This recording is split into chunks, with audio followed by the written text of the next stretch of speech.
The oil pan gasket on this Ford diesel is one of the hardest jobs I've ever had to do. Now, it might not look like it's sitting right here behind me, but this F550 has the same diesel that Ford puts in all of their large series trucks, from the F250 on up. It's the same motor. Why is it so hard to do the oil pan? It's just a pan bolted to the bottom of the engine. Well, there's a few things in the way. In the case of this truck, Ford's official service procedure is step 1, remove the transmission. So both drive shafts, transfer case, transmission come out of the vehicle. About 8-9 hours of work, about 600-700 pounds of metal.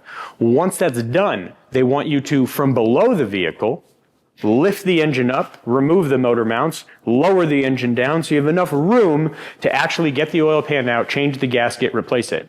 Then all you got to do is put the motor back in the truck, bolt it back to the motor mounts, put the transmission back in, put the transfer case back in, put the drive shafts back into it, reassemble it all, fill it all with fluids, and put it back together. Now, the only other time that a truck's going to have the motor out, the transmission out, the transfer case, and the drive shafts out is on the assembly line.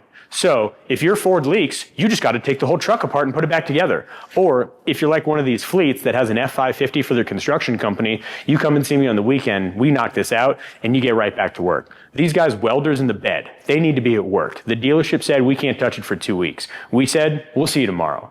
Now, it might not look like it's that hard to take apart sitting here doing it. You know why? Because it's almost done. This isn't our first rodeo.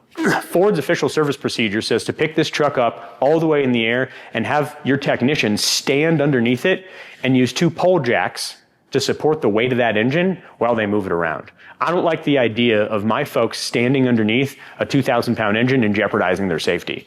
Here at Saul's Autotek, we have the best equipment in the industry. We used our lift to appropriately hold the truck and all of the right bottle jacks and systems to appropriately load and lift that engine in and out of it so that we could get this job done the right time, the first time, faster than the dealership said, while keeping our guys safer than the dealership produced. Now, if you want to know about how to do the worst job in history, come and see us. We can show you how it's done.